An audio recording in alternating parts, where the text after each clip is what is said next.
English only. This is my argument. This is my impassioned plea to all of my students, former students, future students, coworkers, and Instagrammer and YouTuber colleagues. English only.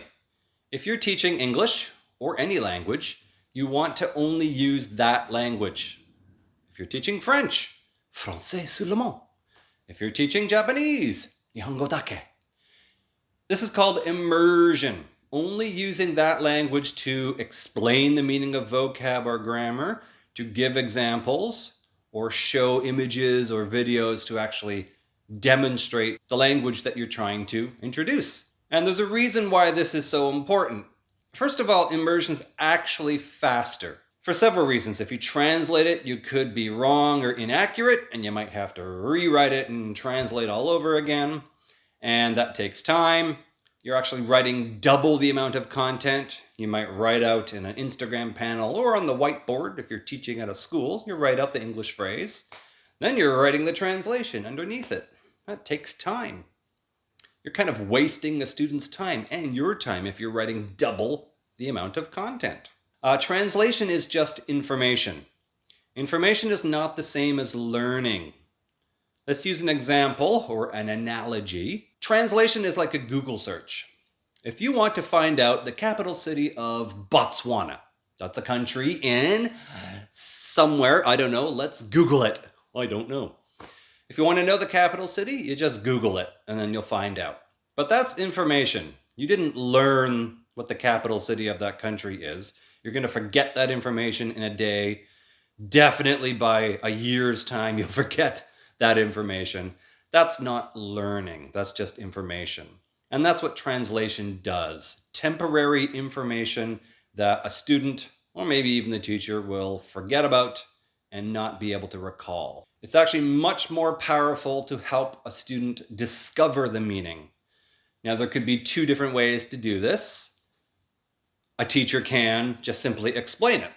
They can write out synonyms, or they could write out an explanation of the meaning. You can use pictures and videos, and that's very common for lower levels, beginners and intermediate, just using, we call it realia. But discovery learning is so much more powerful. You're more likely to remember the meaning or the use of vocab if you discover it for yourself, or you have someone show you a very strong, concrete example of what the meaning is and how to use it.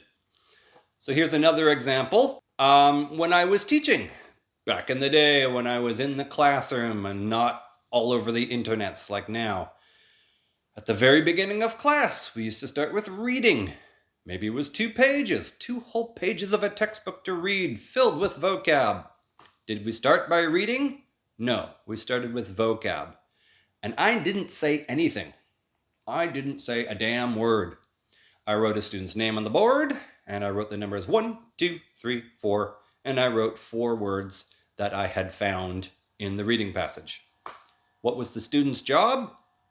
Search, search, sample, sample, share, share. Get your phone out, search for the word, do a Google search. Yes, this time it's okay to Google search.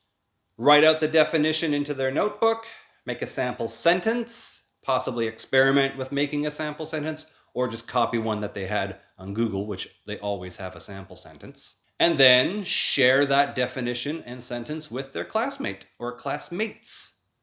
Always at the beginning, this is how I started my lessons, almost every single day. But this would take a whole hour. For the first hour of a lesson, I wouldn't even say a word. I wouldn't speak to the students. It was their job to speak and talk to each other in the same language they were learning, which is English. It works. It's so much more powerful. You'll have the notes in your notebook. You're more likely to remember it because you discovered and practiced with the meaning yourself. It's going to be inaccurate sometimes. There could be some error corrections required by the teacher or your classmate, or later on, you could make your own error corrections and build on it and make it more accurate. Discovering the meaning is so much more powerful than simply translating. All right, the last reason why you should only use the language you're teaching or studying, it's because of market share. If you're an English teacher in Iran, writing out your beautiful panels onto Instagram and then translating into Farsi, you're not an English teacher anymore. You're only an English teacher for Iranian students. Same as for Brazil. If you're a Brazilian teacher, making wonderful, well-designed panels on Instagram, writing out the phrase in English and then translating into Brazilian Portuguese. You're not an English teacher anymore. You're an English teacher for Brazilians. That really limits your market share. That's going to be restricting yourself to only your country or only your people. And you don't need to do that. Just simply write it all in English if this is the language you're teaching. Don't explain it in any other language, and you'll be instantly more accessible to the whole world. You could get more followers. You could possibly get new students from other countries in the world.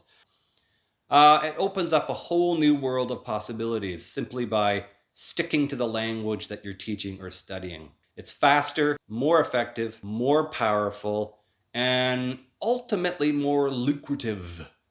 English only.